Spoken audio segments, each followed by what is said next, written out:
We are building a big 10,000 watt system from scratch in my truck in under 2 weeks. Now I believe this is part 5. Y'all, we have a ton of work to do, so let's get right into it.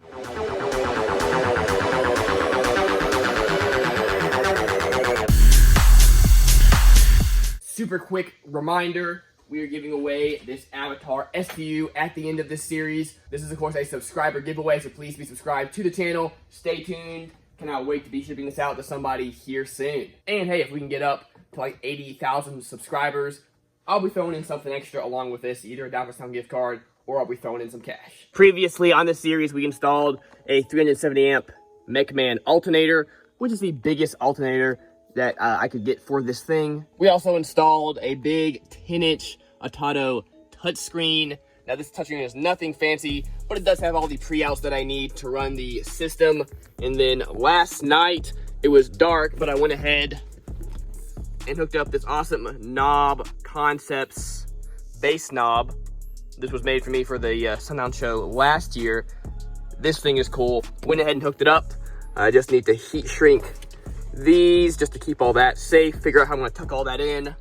But then I went ahead and ran all my RCAs through here. I do need to tidy all this up, of course, but I wanted to go ahead and get that run just so I knew where everything would be sitting. We also drilled my holes. So we got 2 holes for 2 positives and 2 grounds. Now I'm gonna have to drill more holes because we're gonna need more grounds for this system, but that is a start. I was up super late last night, just doing a ton of planning, figuring all this out. It's definitely the hard part. Looks like what I'm gonna settle on is having the amps set like this and like that.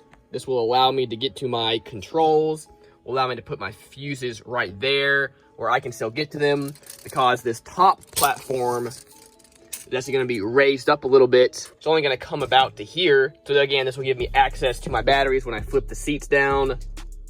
And this gives me plenty of room to come up for my box, which will come up here. We'll have the subs on top. They will be inverted. So this piece of wood is bolted down.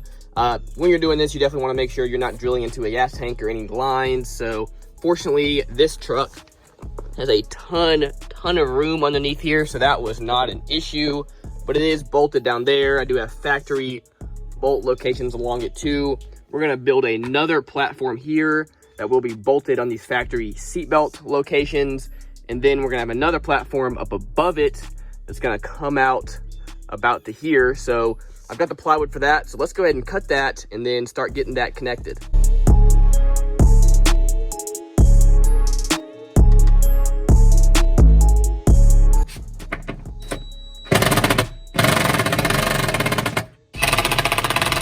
Okay, so to support this, basically we're gonna have 2x4s coming up.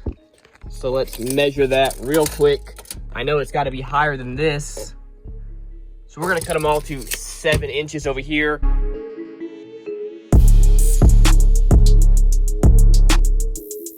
I think this is sort of the design that I am settling on. We'll have 2 2x4s there, 2 2x4s in between, 2 on the end. We'll then have a strip that goes across the bottom just so these batteries cannot slide out. I think I'm gonna mount the amps up on the side just like this. That way I can have a support here on the very edge. I was gonna have it laying and have this hanging, which probably would have been just fine, but honestly, I kinda like this. This guy will then be mounted up here. Now, yes, it will be mounted to the box, but the box is gonna be mounted to this, which is gonna be mounted to this. So it's all gonna be one unit with the car. So it's not gonna make a difference. And we will put rubber grommets between all the points. Okay, what we have to do now, we gotta pull out the amps, top piece of plywood. We gotta mark around where all the 2x4s are gonna go.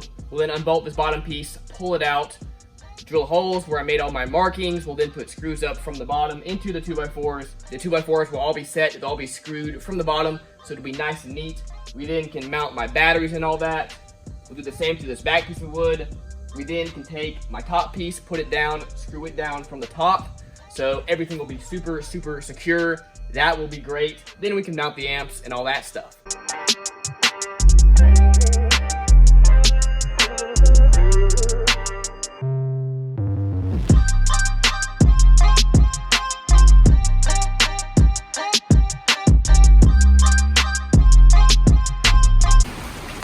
It is pouring out there, but we got this section of it done. Now, I know it doesn't look great, but once everything is on top, you really won't see much of this anyway. So we got these stops back here, keeps the batteries in. You'll see, we'll be able to slide these things in and out while inside the car. So that is perfect. Also, these are just empty boxes.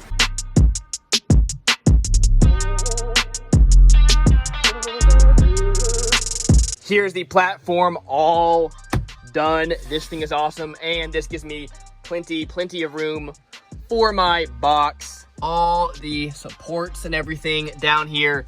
This is great. Just the perfect size. I can get my batteries and slide them right into their spot. Just like so. Let's grab the other one so you can see. Okay, so both batteries will go right there. Again, both amps on the side. This gives me plenty of room for all my wire, fuses, and whatnot. Guys, this is coming along great. Unfortunately, this rain has been making it a little hard for me to film. Unfortunately, the truck will not quite fit in my workshop, so we do got to do the work on it outside. Not a big deal, though. We are getting stuff done. All right, next up, I guess we can go ahead and mount these amps kind of into place. Got some little rubber grommets just to go between. Not going to do much, but help if there are any vibrations.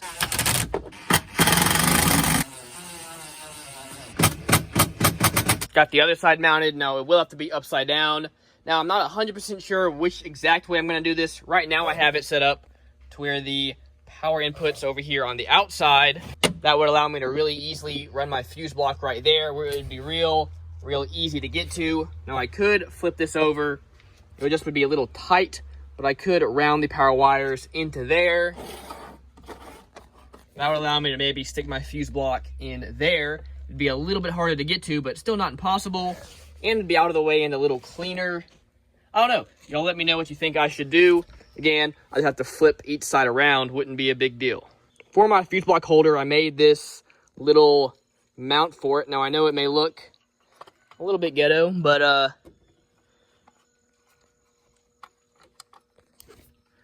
should fit right into there perfectly. So look at that. We have a nice, very solid mount for these guys. Well, it keeps pouring out, so I guess it's going to wrap up today's video, but we're going to get back to it tomorrow. Stay tuned for the next video. I appreciate each and every one of you. Your support has been awesome. It's really helping. But anyway, remember, as always, keep basing on.